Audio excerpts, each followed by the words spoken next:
नमस्कार दर्शकों, कार्यक्रम खेल जगत में आप सभी का हार्दिक स्वागत है। मैं हूं आपका होस्ट और आपका दोस्त हर्ष। दर्शकों, कार्यक्रम खेल जगत में हम अक्सर ऐसे खेलों के बारे में, ऐसे स्पोर्ट्स के बारे में और ऐसे खिलाड़ियों से आपकी मुलाकात कराते हैं जिन्होंने अपने साथ साथ पूरे प्रदेश और देश का नाम रोशन किया। और दर्शकों, आज हम आपको एक ऐसे ही खिलाड़ी से मुलाकात कराने वाले हैं जो आज की हमारी जो गेस्ट हैं, जो आज की हमारी खिलाड़ी हैं, उन्होंने राष्ट्रीय स्तर पर बैडमिंटन खेला है और राष्ट्रीय स्तर पर हमारे प्रदेश का नाम रोशन किया। आज हमारे साथ स्टूडियो में मौजूद हैं छवि ठाकुर जी। छवि ठाकुर जी, आपका हमारे इस कार्यक्रम में स्वागत है। Thank you so much. Chhavi ji, badminton की आप खिलाड़ी हैं, नेशनल लेवल पे आपने बैडमिंटन खेला है, राष्ट्रीय स्तर पे आज हम बैडमिंटन के बारे में जानने वाले हैं कि कैसे बैडमिंटन खेला जाता है, कैसे आपने मुकाम हासिल किया, आपके जीवन के बारे में थोड़ा हम जानेंगे। तो सबसे पहले मैं ये जानना चाहूँगा छवि कि आपका जन्म कहाँ हुआ, कैसे आपके इसकी, अगर स्पोर्ट्स की हम बात करें तो शुरुआत हुई? मेरा जन्म तो बिलासपुर में हुआ है, पर बेसिकली मैं ऊना से हूँ, पर फ़िलहाल मैं शिमला मूव करा है मैंने। अभी मेरी शादी हुई है 2 महीने पहले, तो मैंने शिमला मूव किया है जी। हाँ जी। तो और सबसे पहले तो मैं कंग्रेचुलेशंस कहना चाहूँगा, आपकी अभी अभी शादी हुई है। Thank you so much. और खेलना मतलब 13-14 साल से मैं खेल रही हूँ।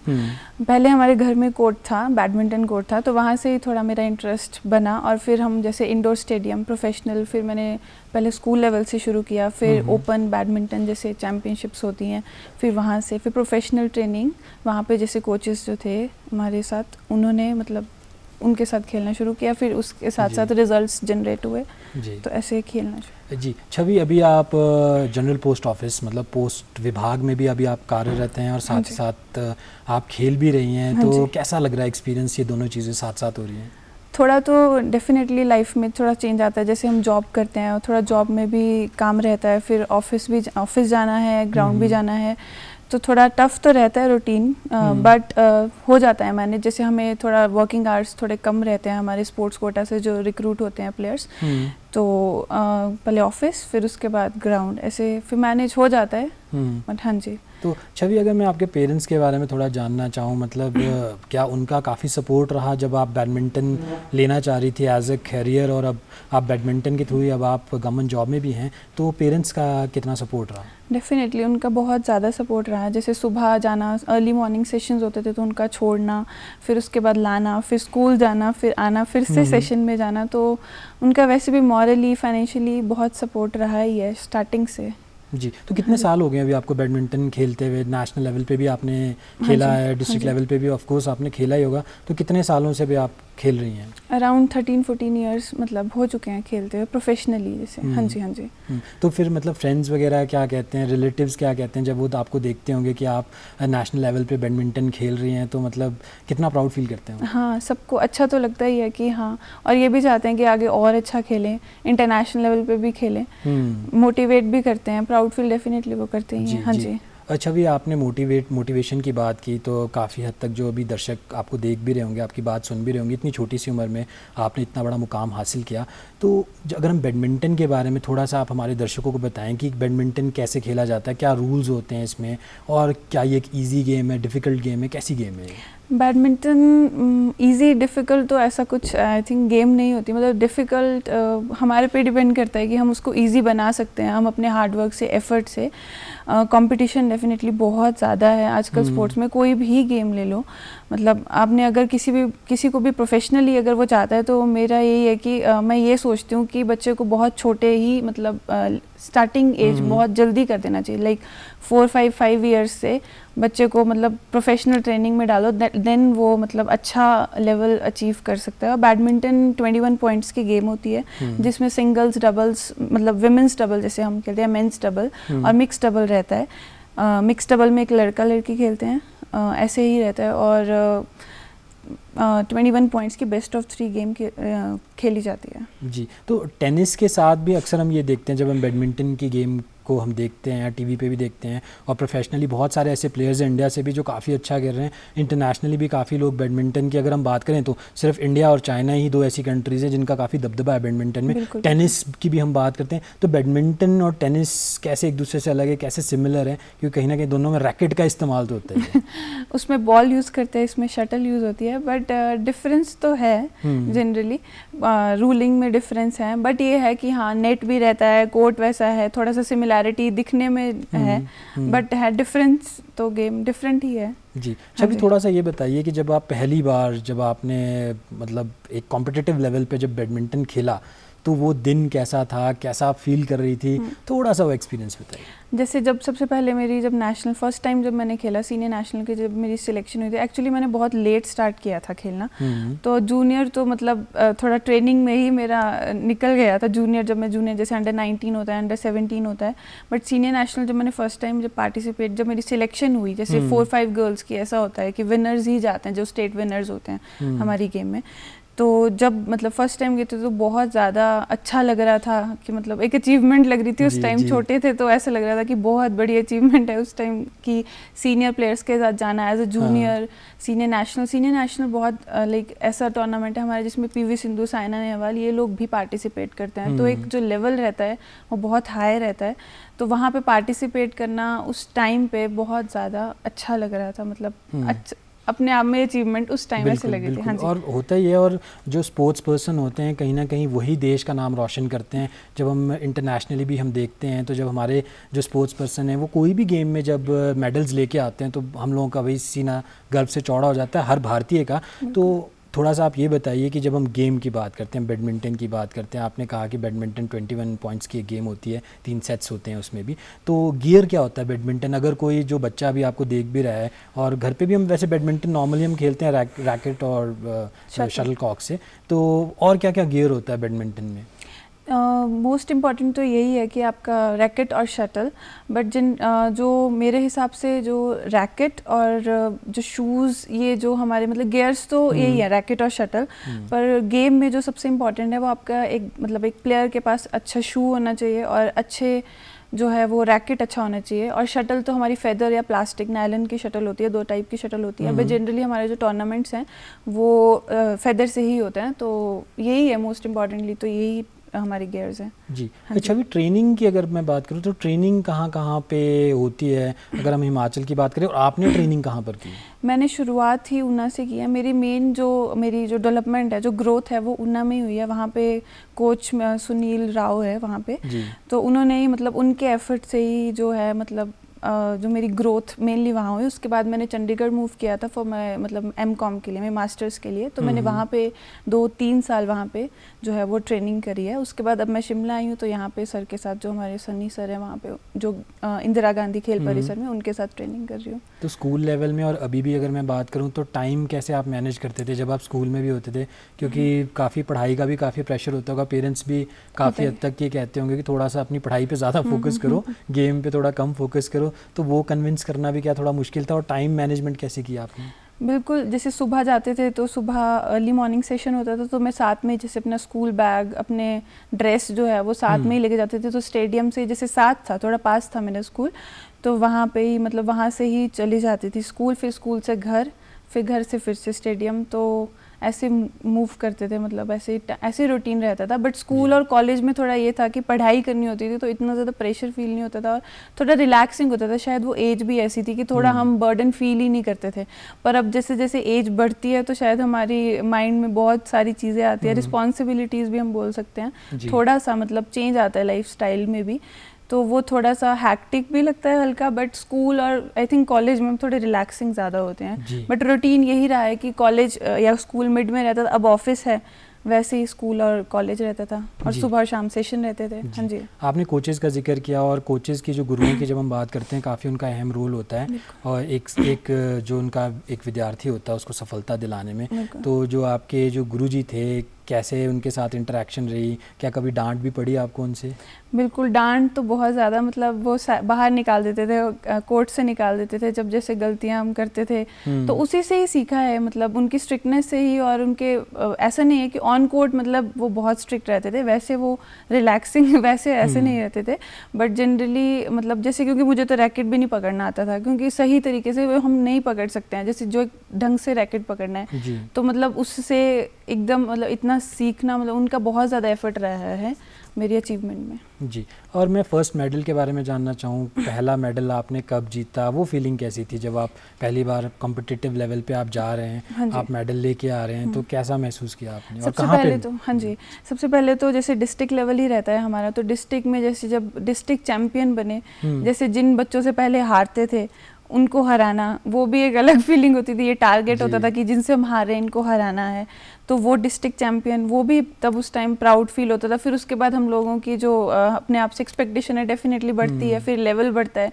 फिर डिस्ट्रिक्ट के बाद ये होता था कि स्टेट चैम्पियन बनना है, तो उसके लिए हार्ड वर्क करना, मतलब सुबह से शाम यही होता था दिमाग में कि स्टेट लेवल, क्योंकि हमारे जो एक साल में वो एक बार ही टूर्नामेंट होता है, जैसे जो ओपन स्टेट होता है जिससे हम लोग नेशनल के लिए जो हमारी वो होती है सिलेक्शन होती है, तो फिर पहले डिस्ट्रिक्ट चैम्पियन, फिर स्टेट चैम्पियन बनना, फिर उसके बाद नेशनल चैम्पियन, मतलब ऐसे धीरे धीरे नेशनल चैम्पियन तो फिलहाल नहीं बने हैं, बट स्टेट चैम्पियन भी मतलब बहुत ज़्यादा एक अलग फील होता है डेफिनेटली कि पूरे हिमाचल में मतलब कि मेडल आएगा, क्योंकि तब जो विनर्स होते हैं वही जो है वो नेशनल के लिए सिलेक्शन होती है उनकी। छवि, हमारे दर्शक भी अभी स्क्रीन पे आपके काफ़ी सारे अचीवमेंट्स को देख रहे हैं, काफ़ी आपके मेडल्स, कहाँ कहाँ पे आपने पार्टिसिपेट किया, आपके सर्टिफिकेट्स, थोड़ा उस बारे में आप बताएंगे अपनी अचीवमेंट्स के बारे में, आपने कहाँ कहाँ पे मेडल जीते हैं? हाँ जी, जैसे पहले तो ऊना में ही होते हैं डिस्ट्रिक्ट, जो मैं पहले ऊना से ही खेलती थी, तो ऊना में होते थे डिस्ट्रिक्ट लेवल चैम्पियनशिप्स। जो स्टेट्स में तो डिफरेंट डिस्ट्रिक्ट्स में, जैसे मंडी हो गया, बिलासपुर, शिमला, धर्मशाला, यहाँ पे भी जो विनर मतलब मेडल्स तो जीते हैं। उसके बाद जैसे नॉर्थ जोन होती है हमारी, जहाँ पे नॉर्थ की स्टेट्स आती हैं, वहाँ पे भी मेरा मेडल है।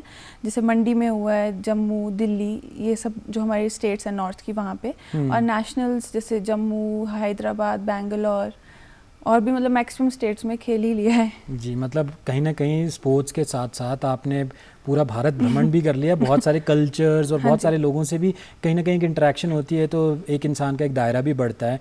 आप स्पोर्ट्स के बारे में आपने बता रहे हैं, आप बैडमिंटन के बारे में बता रहे हैं, तो बैडमिंटन में अब फ्यूचर में आप क्या अचीव करना चाहती हैं?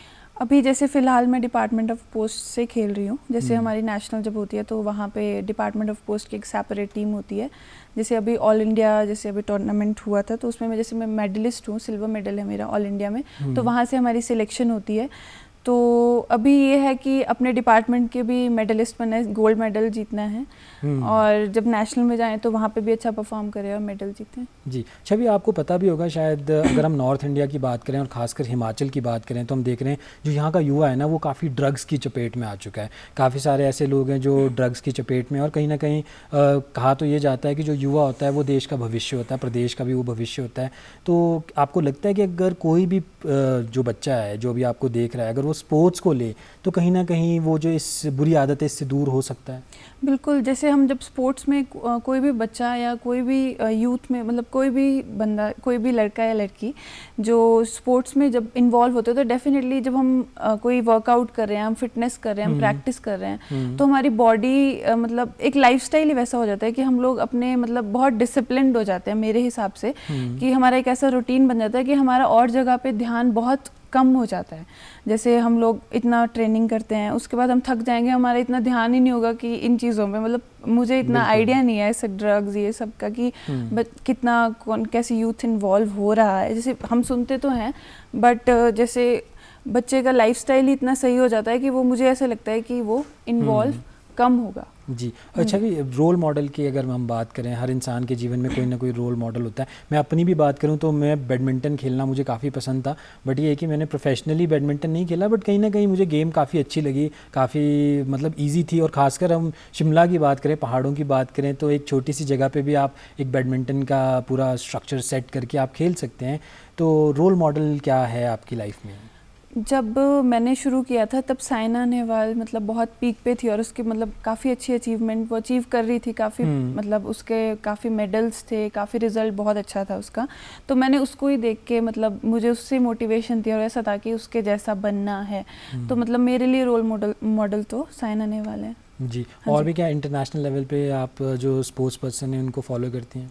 बिल्कुल, कैरोलिना मैरिन है स्पेन से, हमारी ओलंपिक मेडलिस्ट है, वो मुझे बहुत पसंद है। वो बहुत लाइक स्पीड, उसका एटीट्यूड, ऑन द कोर्ट, वो बहुत अच्छा लगता है। जी। छवि, ट्रेनिंग की मैं आपसे बात करूंगा कि जैसा आपने जिक्र किया कि जब इनिशियली आपने ये गेम खेलनी शुरू की थी तो आप ट्रेनिंग मतलब मॉर्निंग में आप जाया करती थी ट्रेनिंग के लिए, तो कितने घंटे आप ट्रेनिंग में देती थी? और अगर कोई व्यक्ति प्रोफेशनली बैडमिंटन खेलना चाहता है तो मतलब इनिशियली उसको कितना टाइम डिवोट करना पड़ेगा गेम के लिए? जैसे डिपेंड करता है कि जैसे आप बिगिनर हो बिल्कुल, तो आप एक सेशन मतलब कर सकते हो ट्रेन, बट जैसे विद टाइम आपको 2 सेशन डेफिनेटली चाहिए, 2 से 3। जैसे मॉर्निंग में जब मैं जाती थी तो हमारी फिटनेस ट्रेनिंग होती थी मॉर्निंग में, और जिम ट्रेनिंग होती है, जैसे ऑल्टरनेट चलता है। तो फिटनेस और जिम हमारे जैसे 2 आवर्स मॉर्निंग में, और शाम को जैसे 3 आवर्स तो मिनिमम है कि हम ऑन कोर्ट रहें।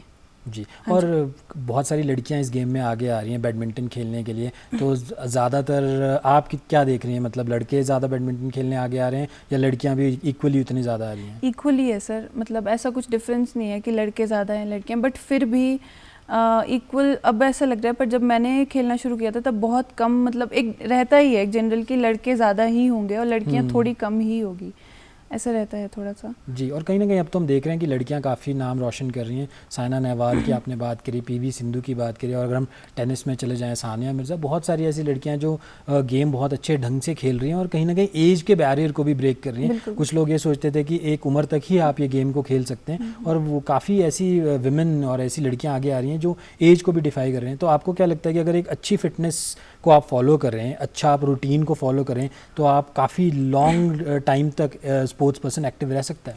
सर रह तो सकता है, बट ऐसा रहता है कि जब हम यंग होते हैं, जैसे हम टीन एज में हैं, हम 20s में हैं स्टार्टिंग इनिशियली, तो हमारी बॉडी जो है वो मतलब हम ज़्यादा क्विक, हम ज़्यादा एजाइल हैं, हमारी बॉडी थकती नहीं है शायद मेंटली भी, और यह ऐसे रहता है कि हमारी बॉडी, हम लोग ज़्यादा क्विक रहते हैं। बट विद टाइम जो है ऐसा नहीं है कि आप रिजल्ट वो नहीं जनरेट कर सकते हो, आपको थोड़ा ज़्यादा एफर्ट करना पड़ता है, क्योंकि हमारी बॉडी उस तरह ही बिहेव करती है। विद एज डेफिनेटली चेंज आता है, बट ऐसा नहीं है कि आप एज के साथ वो नहीं कर सकते। आप प्रॉपर डाइट, आपको ज़्यादा फिटनेस, आपको प्रॉपर रूटीन, पूरा डिसिप्लिन से आप लोग वैसा ही अपना अचीवमेंट्स ज़रूर रख सकते हैं, ऐसा नहीं है। जी। आपने डाइट का जिक्र किया, तो क्या मैं ये जानना चाहूँगा आप क्या क्या डाइट में क्या क्या लेती हैं, और क्या मतलब कोई चीट मील्स भी आप करती हैं? कुछ खाने में ऐसा पसंद है आपको जो थोड़ा अनहाइजीनिक हो?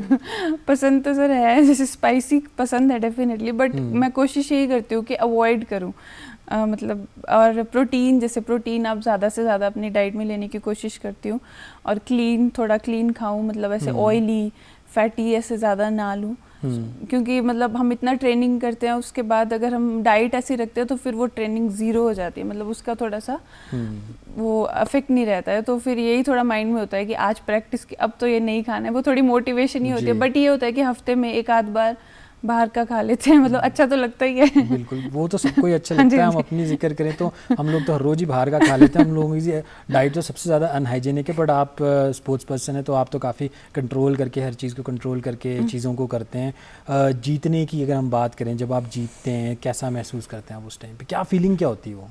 उस टाइम तो बेस्ट फीलिंग होती है, ऐसा होता है कि जीत गए, मतलब 2-3 दिन तो बहुत ही अच्छा लगता है। उसके बाद विद टाइम होता है कि अब नेक्स्ट टूर्नामेंट है, अब उसकी तैयारी करनी है, और मतलब यही रहता है, जीतना अच्छा ही लगता है, वो ऑब्वियसली बहुत अच्छा लगता है। जी। और जब आप हारते हैं तो तब कैसा फील करते हैं? उस टाइम ऐसे लगता है कि टाइम अभी रुक गया है, अगर वो टूर्नामेंट बहुत इंपॉर्टेंट हो और आप हार जाओ तो ऐसे बहुत, मतलब बहुत बुरा तो ऑब्वियसली लगता है। बट अब थोड़ा ऐसा हो गया है कि इतना एक्सपीरियंस हो चुका है कि हारते भी हैं और जीतते भी हैं, तो मतलब ठीक है, फिर उसके बाद हम फिर से नेक्स्ट अपना स्टार्ट कर सकते हैं, मतलब उससे कुछ ना कुछ तो हम सीखते हैं हारने से, कि हमारी क्या क्या गलतियां हुई कि हम आगे वो ना करें। बिल्कुल। अच्छा, भी कई बार ये भी होता है ना कि स्पोर्ट्समैन स्पिरिट रखनी पड़ती है, कई बार आप जीतते हैं, कई बार आप हारते हैं, someday you win someday you lose.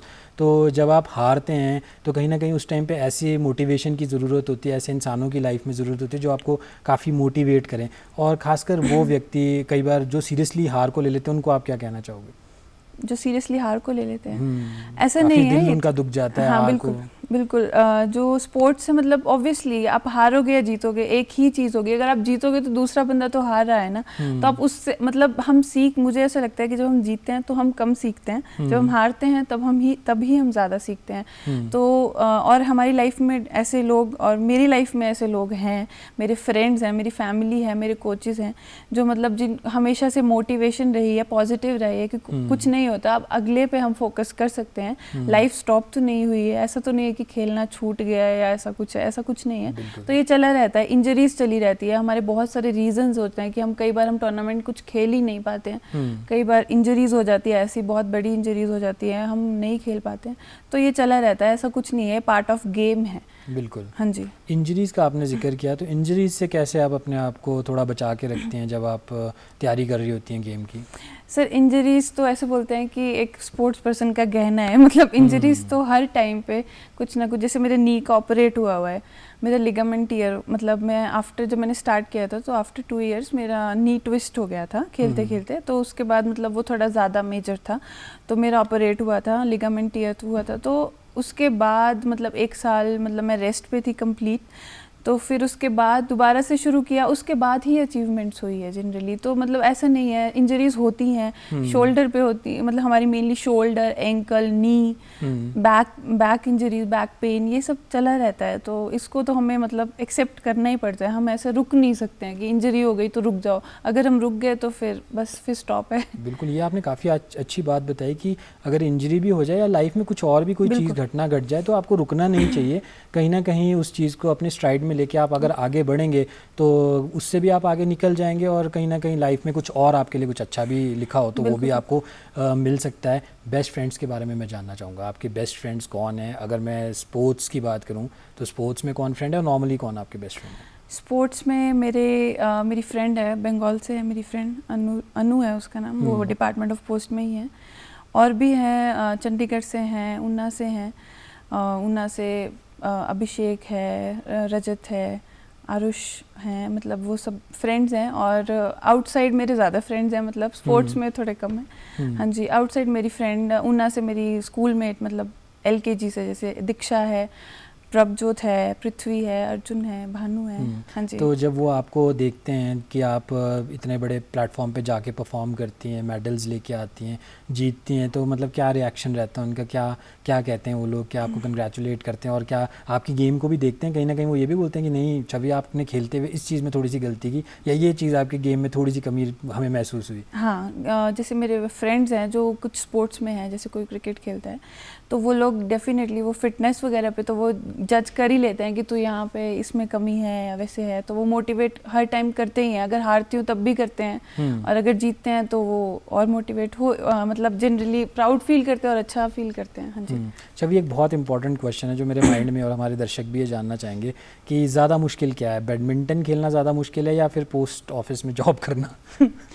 मुश्किल तो कुछ भी नहीं है शायद, बट ऐसा है कि अब बैडमिंटन जो है वो एक पैशन है, वो मेरी हॉबी है, वो मुझे पसंद है, तो मैं वहाँ पे ही ज़्यादा इंजॉय करती हूँ, तो वो मुझे इतना फील नहीं होता है कि ये टफ़ है या ऐसे है।